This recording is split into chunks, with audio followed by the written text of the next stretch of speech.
Alright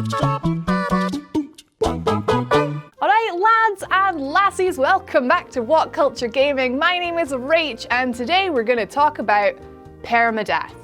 Permanent death in video games, just like real life, does not give you second chances. These games ooze with rage quits galore and they will feast on your salty, salty tears. You will lose your beloved friends, the fruits of your hard labour, and worst of all, hours and hours worth of gameplay. Fortunately, they are rewarding enough and addictive enough to keep us coming back for more, restarting again and again, trying to get better each time. Here are 10 video games with permadeath that will destroy you. But before we begin, don't forget to subscribe to stay notified. Ding, ding, done. Number 10, Minecraft Hardcore.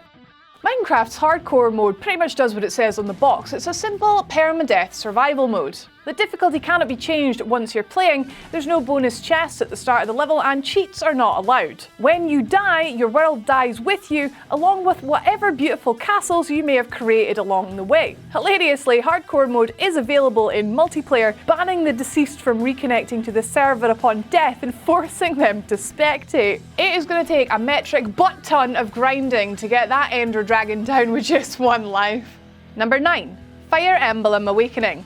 The 13th entry in the Fire Emblem series follows the same tactical roleplay elements of the previous games, but with a few small differences that make this permadeath game pretty tragic. Awakening has a system where the closer you become to each character, the more benefits they provide in battle. This encourages you to build friendships and develop favourite companions to take along to battle with you. Best friends can defeat foes together, even fall in love, marry and have children. But of course, these companions can totally die. Like, gone forever die. Heartbreaking. You can of course play on casual mode, which disables this permadeath, but give classic mode a go if you really want to get in touch with your emotional side. Number 8, Darkest Dungeon.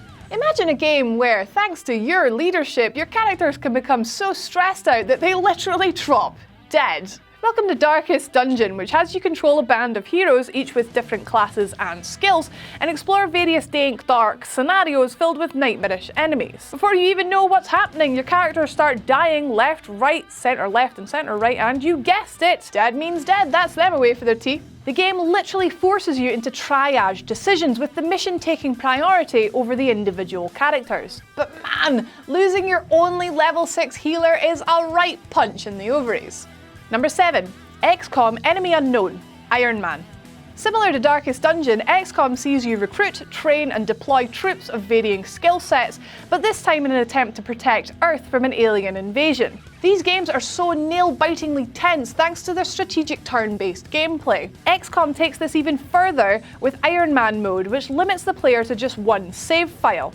This completely eliminates the temptation just to create multiple save files to recover fallen soldiers. The game also autosaves after every turn, which means you'll have to make every single decision count if you don't want to lose all your troops in this harsh game mode. Number 6, Faster Than Light.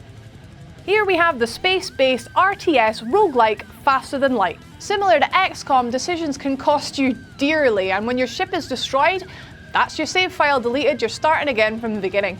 The truly frustrating part is the random events that occur every time you jump through space into another system. These can be anything from a fierce space battle to a nice wee chat with the local inhabitants to flying headfirst into a flippin' asteroid field. You never know what is around the corner, and bad luck coupled with tiny mistakes can cost you hours worth of gameplay. Number 5, Don't Starve.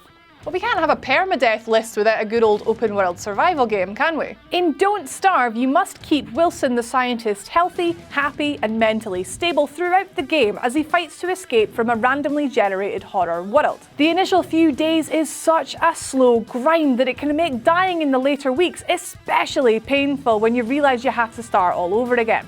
Again, luck comes into play. It's all about finding the right materials when you need them, close to your base camp. If you don't manage to save up enough food for winter, then you're greeted by an excruciatingly slow, agonizing death, followed by being dumped way back at the start of the game. Number 4, The Binding of Isaac, Afterbirth Plus. One of my personal favourites, The Binding of Isaac, is also here representing the brutal roguelike genre. Like FTL, no two playthroughs are the same, and rooms and enemies and treasures and bosses are all different each time, and of course, dying resets the run. Isaac is particularly notable for its permadeath just because of how brutal it is, getting incredible luck one minute and then awful misfortune the next. Or maybe we're just all blaming our bad skills on bad luck. Who would ever do that? Who would ever? Not me.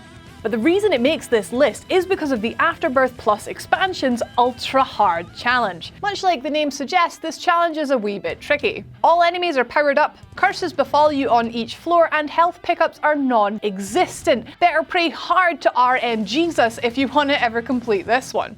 Number 3, Ori and the Blind Forest. 1 life.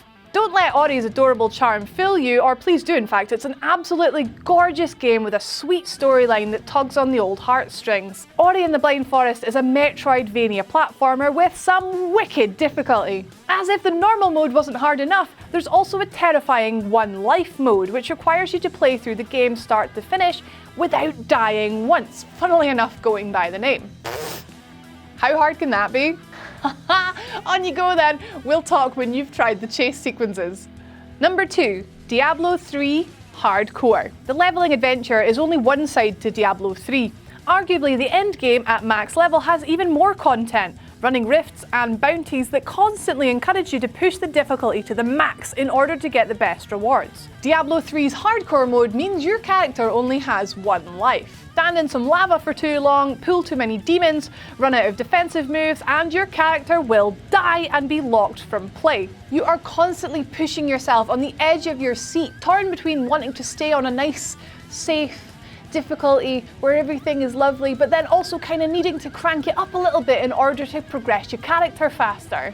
Be sure to invest in some vitality gear if you don't fancy staring in disbelief at a sad little gravestone. Number 1, Pokemon NUZLOCKE. Though technically not a mode actually built into the game, the most brutal permadeath lies within many people's beloved childhood experience of Pokemon. For those unfamiliar, a NUZLOCKE run is a fan-made challenge which involves playing through the game following a number of strict rules, most notably being Pokemon death.